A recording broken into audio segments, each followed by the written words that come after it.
कि उनके विरोध के कारण नए भवन में चैम्बर और कुर्सियों की व्यवस्था किया जाना रोक दिया गया है, जबकि वस्तुतः ऐसा है नहीं।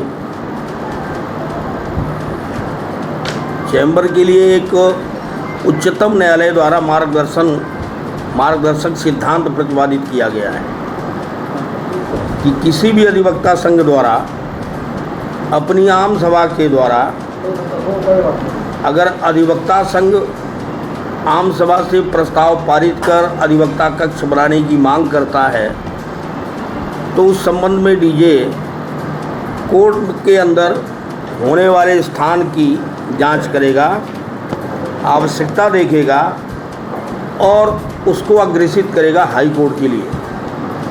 उच्च न्यायालय के रजिस्ट्रार और पोर्टफोलियो जज इस संबंध में डिस्ट्रिक्ट जज की अनुशंसा के आधार पर निर्णय लेंगे। ये सिद्धांत हो गया। अब अधिवक्ता संघ जिला रीवा ने नए कोर्ट भवन में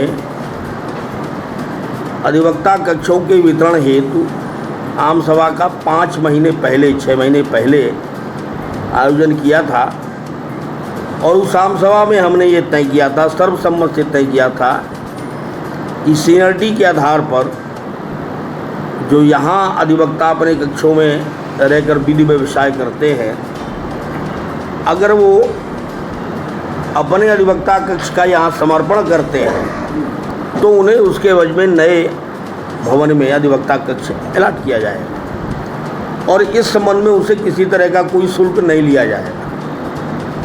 लेकिन अगर कोई अपने वर्तमान अधिवक्ता कक्ष को समर्पित नहीं करता है तो उसे नए भवन में अधिवक्ता कक्ष नहीं दिया जाएगा। जिन्होंने यहाँ समर्पित किया उन्हें वरीयता के अनुसार, पंजीयन की वरीयता के अनुसार नए भवन में आवंटित करने की व्यवस्था की जा रही है। इसी तरह अधिवक्ता कक्ष की लागत मूल्य लगभग 2.5 लाख या 3 लाख रुपया जो भी हो, भारतीय ये अधिवक्ता संघ की कार्यसमिति ने ये तय किया था कि लागत मूल्य हम सहायता नीति के रूप में अधिवक्ता से लेंगे, जो नए अधिवक्ता जिनको हम अधिवक्ता कक्ष दे रहे हैं, और उसके एवज में उनको अधिवक्ता कक्ष अलॉट करेंगे। अगर वो अधिवक्ता कक्ष खाली करते हैं तो उनका लागत मूल्य वापस कर दिया जाएगा। अब इसी तरह की व्यवस्था हम कुर्सी टेबलों की कर रहे थे कि बैठक व्यवस्था में एक कुर्सी, एक टेबल और एक बेंच जो 6500 रुपये में टेंडर के बाद फाइनल हुई है बनना, उसको लगाने की व्यवस्था को किया जा रहा था। दोनों ही व्यवस्थाओं में लगभग 4 से 5 महीने का समय लगना तय है, क्योंकि जनवरी से जो हमने अधिवक्ता कक्षों के समर्पण का कार्यक्रम प्रारंभ किया तो अभी तक भी पूरा नहीं हो पाया है।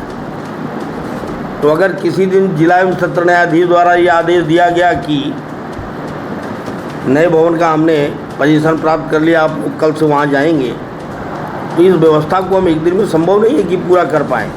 इसलिए इस व्यवस्था में पहले से कार्रवाई प्रारंभ है। नियम ये है कि अधिवक्ता संघ की आम सभा और उसकी कार्यसमिति में बनाए गए नियम, इन दोनों का अनुमोदन जिला एवं सत्र न्यायाधीश रीवा द्वारा किया जाना है। जिला एवं सत्र न्यायाधीश ने अभी तक नए भवन का प्रभार नहीं लिया है, इसलिए जब तक वो नए भवन का प्रभार नहीं लेते वो अनुमोदन करने के अधिकारी नहीं है। और जैसे ही वो प्रभार लेंगे या उसके पहले भी हम उनको दे सकते हैं, और जैसे वो अनुमोदन करके हमको देंगे प्रक्रिया हम फिर प्रारंभ कर देंगे। तो जो ये ठीकरा यहाँ ठोक रहे हैं कि हमारे कारण ये सब रुक गया और स्टे हो गया और पता नहीं क्या क्या बोलते हैं, पत्रकार वार्ता करते हैं, वो सब नितांत गलत है। और विरोध करने वाले वही हैं। कोई 2 बार हारा है, कोई 4 बार हारा है, कोई करंट में हारा है, कोई 5 बार हारा है, चुनाव फिर आ रहा है, वो आदत से मजबूर है, चुनाव में फिर खड़े होंगे, हारना भी उनका तय है। लेकिन चुनाव प्रचार के लिए अब विरोधी है तो विरोध करेंगे। कुछ न कुछ तो उनको करना ही है, तो विरोध करेंगे। और खैर अपन को उनसे कोई लेना देना भी नहीं, उनका अधिकार है विरोध करें, लेकिन नियम में विरोध करें तो समझ में आता है। पर विरोध करना इसलिए विरोध करें समझ में नहीं आता। विरोध कोई नीतिगत आधार हो, सैद्धांतिक आधार हो, मूल्यों पर आधारित हो तो चलो उसकी कीमत समझ में आती है। लेकिन हम विरोधी हैं इसलिए विरोध करेंगे तो इसका संसार में हकीम लुकमानी के पास इलाज नहीं था तो मैं क्या कर लूँगा। जिनको विरोध करना है वो तो कर वही करेंगे, वो सोते जागते सब में करते हैं। सपने में भी हमारा विरोध कर दे तो मैं क्या करूँ इसके लिए, उसका कोई इलाज हमारे पास है नहीं।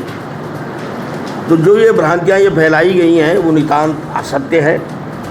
जैसे ही हमारा आम सभा का प्रस्ताव और कार्य समिति के नियम जिला एवं सत्र न्यायाधीश द्वारा अनुमोदित किए गए, वैसे ही सारे अधिवक्ता कक्षों के आरक्षण की सूची और कुर्सी, टेबल और बेंच के बैठने की प्रक्रिया पुनः प्रारंभ हो जाएगी। केवल वो प्रभार ले लें और उसका अनुमोदन कर दें, केवल इसका इंतजार किया जा रहा है। केवल इस मुद्दे को लेकर ये प्रेस कॉन्फ्रेंस की गई थी कि जो भ्रांतियाँ फैली है चारों तरफ उनका निराकरण हो सके, क्योंकि जो 4-5 विरोधी है वो कोई इस कोने में बैठ के पत्रकार वार्ता करता है, कोई उस कोने में बैठ के करता है। तो हमने कहा जो सारी स्थितियां सही रूप में हैं वो स्पष्ट कर दी जाए कि परिस्थितियां ये हैं और ऐसी बात जो ये कह रहे हैं इनके कहने सुनने से कुछ होता नहीं। 2 शिकायतें हमको